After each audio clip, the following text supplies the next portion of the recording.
الحمد لله نحمده ونستعينه ونستغفره ونؤمن به ونتوكل عليه ونعوذ بالله من شرور أنفسنا ومن سيئات أعمالنا من يهده الله فلا مضل له ومن يضلله فلا هادي له ونشهد أن لا إله إلا الله وحده لا شريك له ونشهد أن سيدنا وسندنا وحبيبنا وشفيعنا ورحمتنا ومولانا محمدا عبده ورسوله أما بعد فأعوذ بالله من الشيطان الرجيم بسم الله الرحمن الرحيم والضحى والليل إذا سجى ما ودعك ربك وما قلى وللآخرة خير لك من الأولى ولسوف يعطيك ربك فترضى ألم يجدك يتيما فآوى ووجدك ضالا فهدى ووجدك عائلا فأغنى فأما اليتيم فلا تقهر وأما السائل فلا تنهر وأما بنعمة ربك فحدث وقال رسول الله صلى الله عليه وسلم لا يؤمن أحدكم حتى أكون أحب إليه من والده وولده والناس أجمعين أو كما قال عليه الصلاة والسلام. درود الشريف اللهم صل على محمد بعدد ما في علمك وعدد كل معلوم لما تحب وترضى. زما عزتمند مسلمانان ورونو، سورة الضحى مکه مکرمه کې نازل شوی سورت ته او په 11 آیتونو باندې مشتمل دی. دا د قرآن کریم 93 نمبر سورت دی. دی آیتونو مبارکه او ابتدائی آیتونو کې الله جل جلاله د الله پیغمبر صلی الله علیه وسلم په مخ مبارک او داغا په تورو زلف او په تورو یختو باندې قسم خوړلی دی. والضحى زما د ستا په دې روښانه مخ باندې قسمي. واللیل اذا سجا او زما د په هغه شپه باندې قسمي کله چې دا تکه توره تیاره خوره کي. نو د لیل نه مراد تور یخته د رسول پاک صلی الله علیه وسلم مبارکو. امام بخاری رحمه الله، امام ترمذی رحمه الله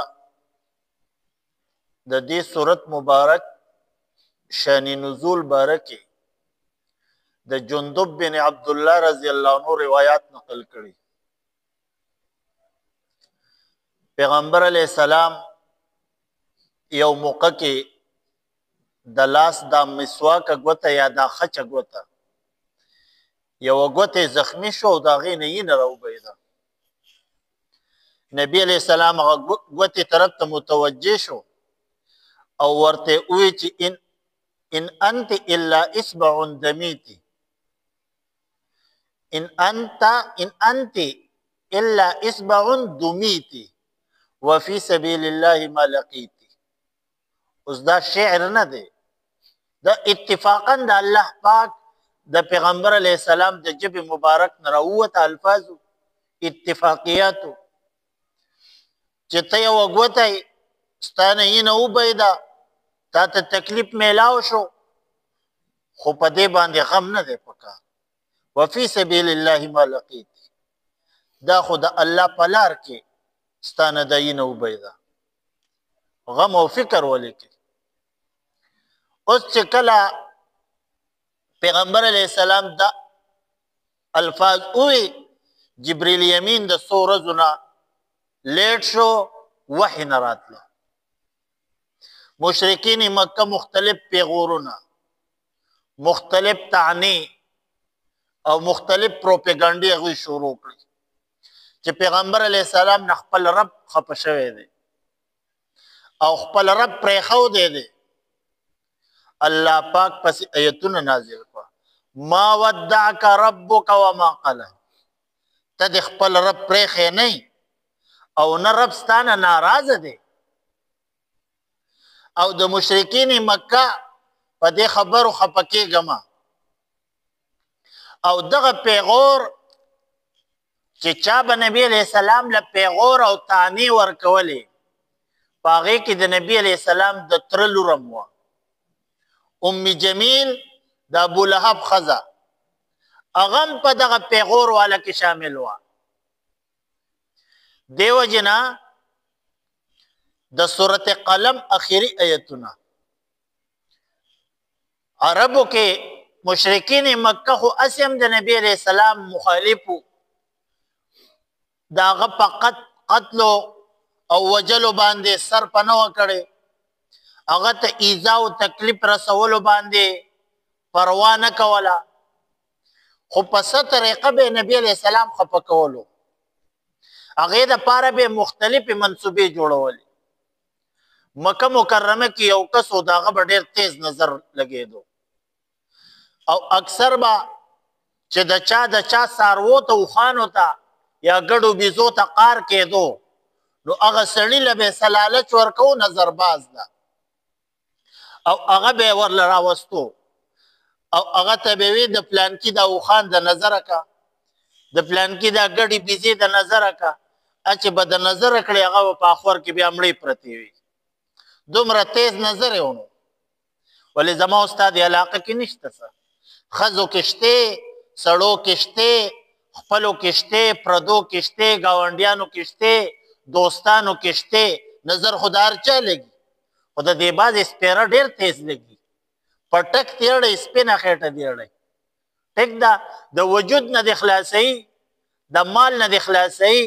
د روزګار نه دې خلاصوي او ماشاءالله لا حول ولا قوت خو د هغه په خوله کې نه نو لهذا دا ډېر سپیره کار دی په خبره باندې پوه نو لهذا هغه نظرباز هم مشرکانو راوستی و چې په نبي علیه السلام باندې نظر واچوه هغه نظرباز یې رالی په نبي علیه السلام باندې ډېره خواري او محنت وکړو خو الله پاک د نبی علیه السلام حفاظت وکړو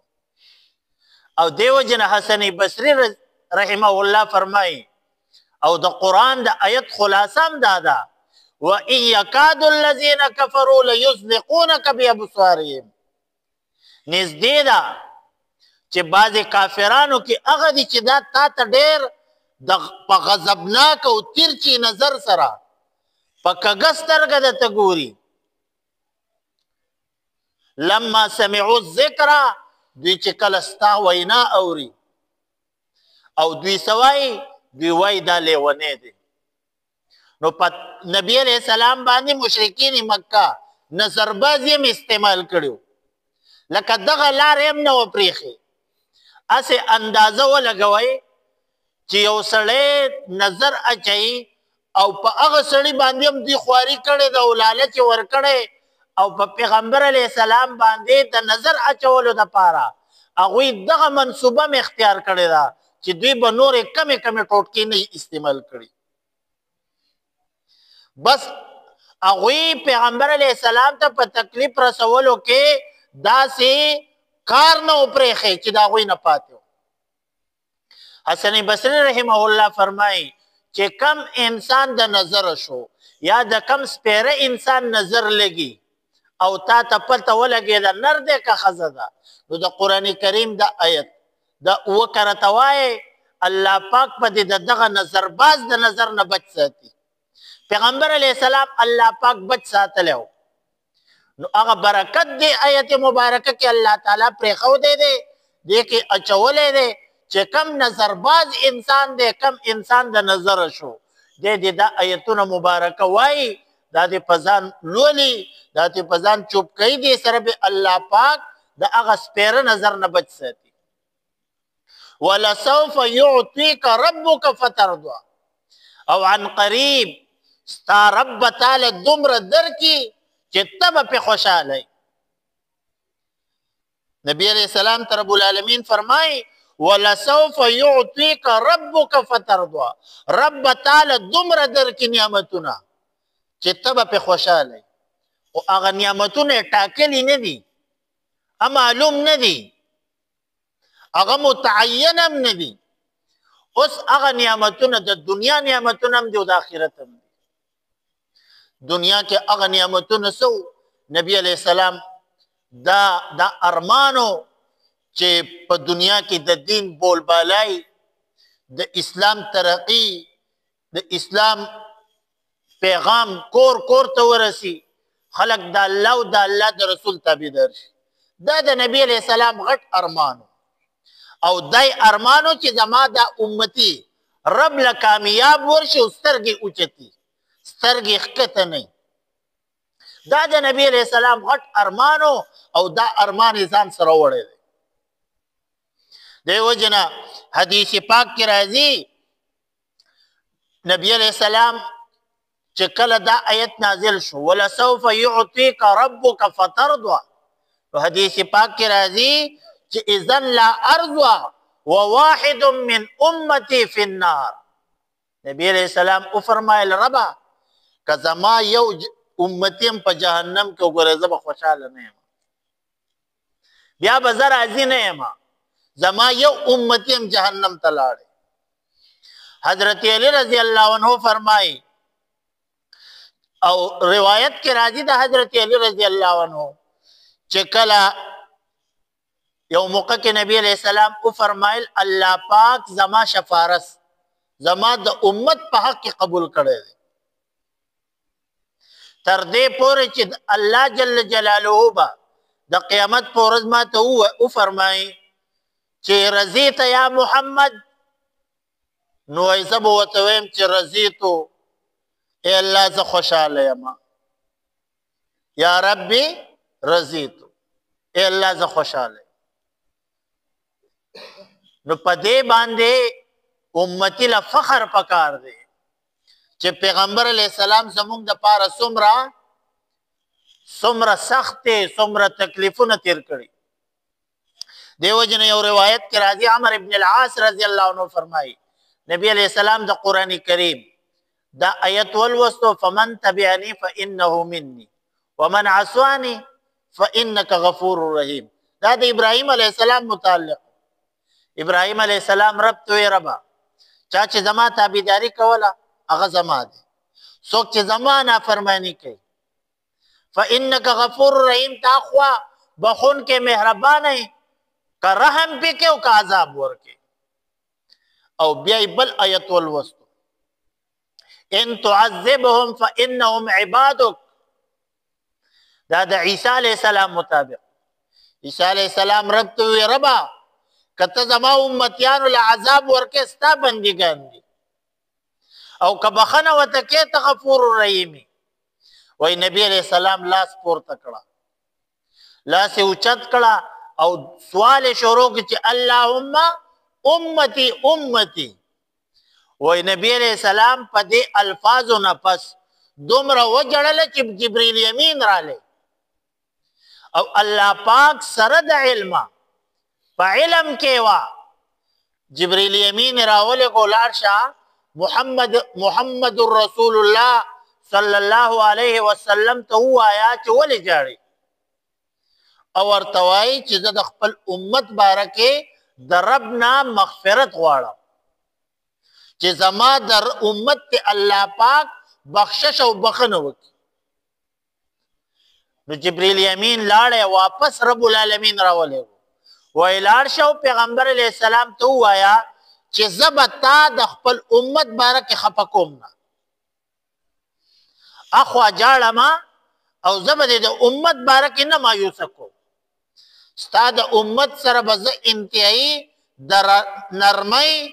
د کرم او د احسان معامله کوم. اوس زما عزتمندو د امت څه حال دی؟ د امت حال څه دی؟ نو لہذا بل آیت مبارکه کې الم یجدک یتیما فآوا ووجدک ضالا فهدى ولته مونږ یتیم بیا نه مونږ نبی علیہ السلام چې کله پیدا شو د پیدایش نه مخکې پلار عبدالله وفات شوی نبی علیہ السلام په خپل سترګو پلار نه ولیدل یتیم پیدا ہو نو لہذا الم یجدک یتیما فآوا تمونږ یتیم بیا مونږ تعالی مونږ زه درکو نو لہذا د یتیم بارک لاندې بل آیت مبارکه کې الله پاک فرمایي فاما الیتیم فلا تقهر یتیم براټی امنا یتیم ته سخت خبرې نه کې حدیث پاک کې راځي چې بهترین کور د مسلمانانو هغه دی چې په هغه کور کې یتیمي او د هغه یتیم سره د شفقت د محبت او د احسان سلوک کیږي او بدترین کور د مسلمانانو هغه دی چې په هغې کې یتیمي او د هغه یتیم سره خلک ناروا سلوک کوي د هغه سره سختی کیږي د هغه سره بد اخلاقی کیږي د هغه سره ظلم او زیاتې کیږي په جایداد کې هم په معاشره کې هم په رورۍ کې هم په اسبابو کې هم په هر څیز کې د هغه سره فرق کیږي ایون دا چې په رشتو کې ورسره هم فرق کیږي نو لہذا یتیم او ریره به خو خپل زوی نه غواړي په خبره باندې پوه شو نو به هر حال هلته بهر به مالدارو پسې ګرځي خو د خپل کور د عزت د راوستو فکر به نه لہذا دا انسان به د دغه یتیمانانو د پلار سره د حوض کوثر په حوض باندې ملاقات کوي اقا رور ته به د سترګې کوزي د کم رور د بچو سره چې تا په یتیمواله کې ظلم کړی حوض کوثر کې به د هغه رور سره ملاقات کیږي او هغه رور به د نه مخ اړی چې ظالم انسانه زما بچی یتیمانان تا ته پاتې شو تا پې لکه د فټبال لبې کړی تا سوال ته کینولو زما د پلار په شته جایداد کې تا زما لور او زما زوی سوالونو ته کینولې او سوالونه یې کوله دی به د هغه رور سره مخ څنګه یو ځای کوي دی وایي دا زما وراره دی دا زما ورېره ده نو به هر حال یتیم بارکه پیغمبر علیہ السلام انتہائی تاکید کړی دی انا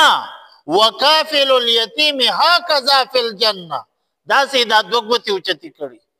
زه د یتیم پرورش کوونکی چا چې یتیمانان پاللی دي په ایماندارۍ سره داسې به په جنت کې یو ځای نو ته په درود شریف پسې لګېدلی چې کوم درود شریف ډېر ووایم چې نبی علیہ السلام په خوب کې وینم په خوب کې نه په جنت کې به گاونډي جوخ په یو سره خو د یتیم خیال وساته نو لہذا پیغمبر علیہ السلام په خپله دنیا ته یتیم راغلو د یتیم احساس وسره نو لہذا د یتیم باره کې خو امت ته یو ډېر لوی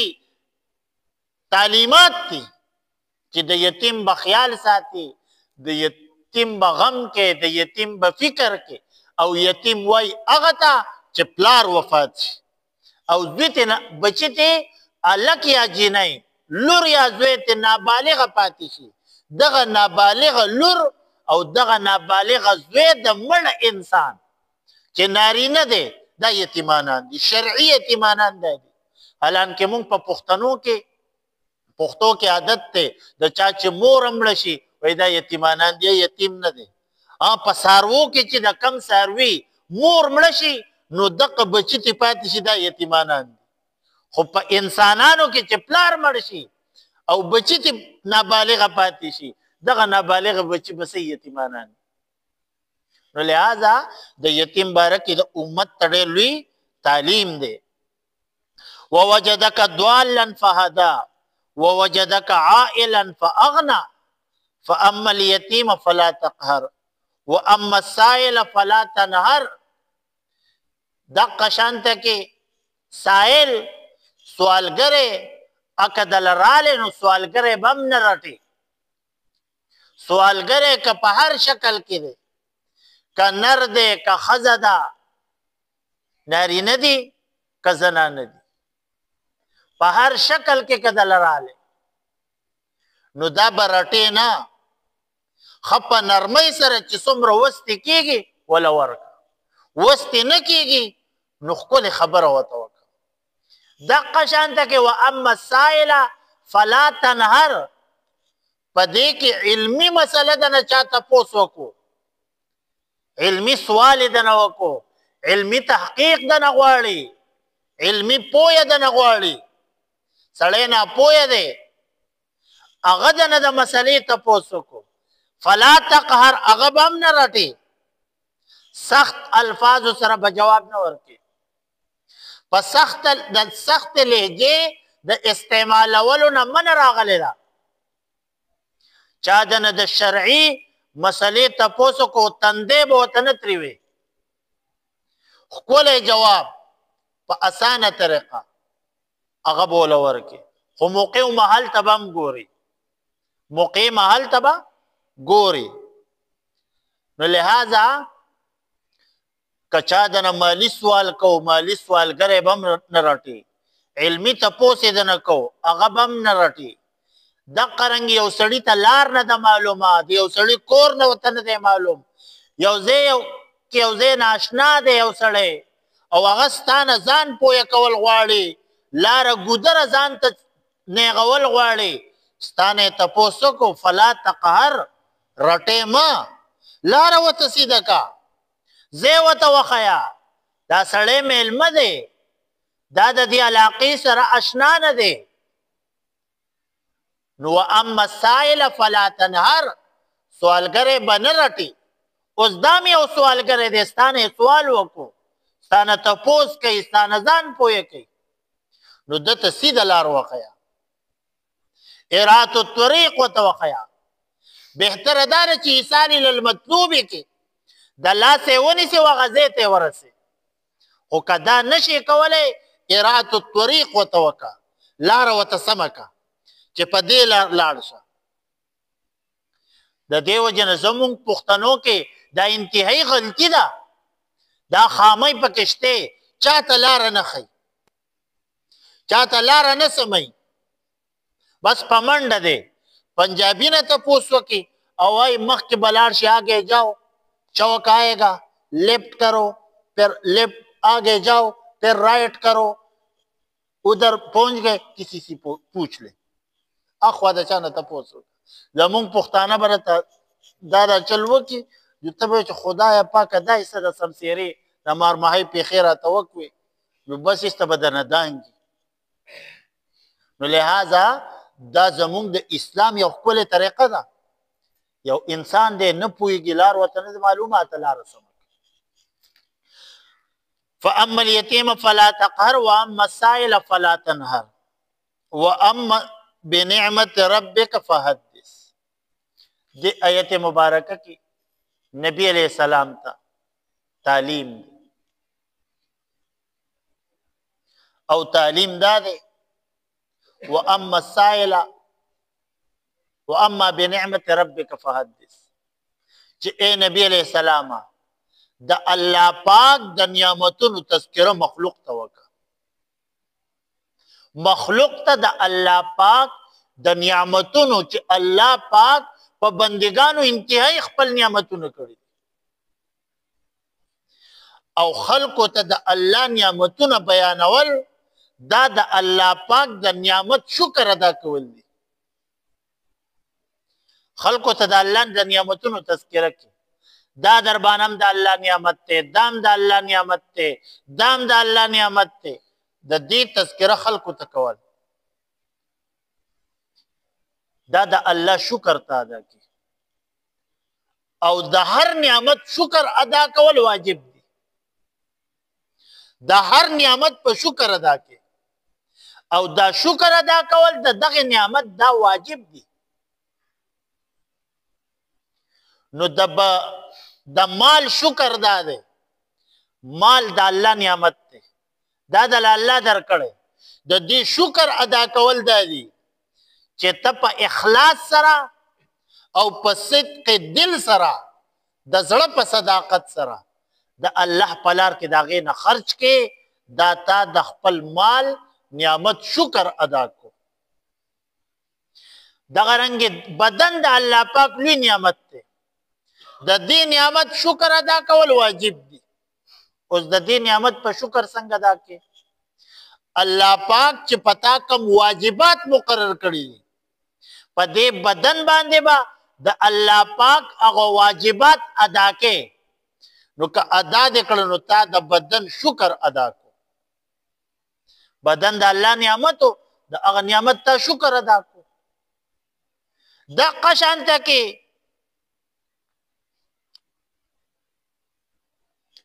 علم دی، الله علم درکړی، الله پیژنګلو درکړی، الله صلاحیت درکړی دی، الله پوهه او خیارتوب درکړی دی. نو د دې علم، د دې معرفت، د دینی مسائلو د پیژنګلو دا یو نعمت او د دې نعمت شکر به څنګه ادا کې؟ دا به خلکو ته بیانې.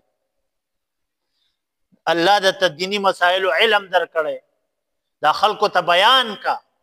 چې بیان دې کړل نو شکر دې ادا کو. تفسیر مظهری دغه تفسیر بیان کړی. او بل دا ده واما بنعمت ربک فحدث. حدیث پاک کې راځي من لم یشکر الناس لم یشکر الله، چې کم انسان پتا باندې احسان کړي ستا سره ښه کړي دي، د هغه انسان شکر ادا کا، شکریه ادا کا. او حدیث پاک کې راځي من لم یشکر الناس، کم خلق چې د الله پاک د مخلوق او د انسانانو شکر نه ادا کوي، لم یشکر الله، دی انسان د الله شکر نه دی ادا کړی. بل حدیث پاک کې راځي که چا د سره احسان وکړو، چا د سره ښېګړه کړې یو موقع کې، نو د دغه انسان سره د دې په بدل کې ښېګړه وکړه او کمالی ښېګړه د سره کړې او ته بې وسی او د هغه سره مالی ښېګړه نشي کولی او بدل ولا په مالی طریقې سره نشي ورګرځولی، نو بیا د هغه انسان صفت او تعریف وکړه. په یوه لویه مجمع کې، په یوه لویه ګڼه کې د هغه انسان ښه خوبۍ، ښه صفتونه، ښه عادتونه، د دې انسان ښه والی بیان کړه چې دا ډېر ښه انسان دی. زما سره هم دې موقع کې دا ښېګړه کړې او د مخلوق خدا سره د هغوی سره د ترس معامله کوي او د هغوی سره رحم کوي. شریعت کې خدا هم راغلی، خو عموما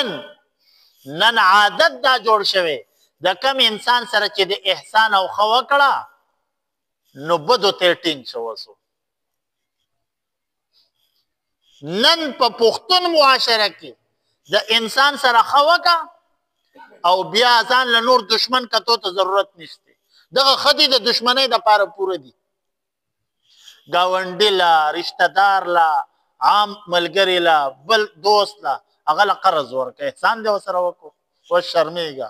په عدالت پیسې اخلي،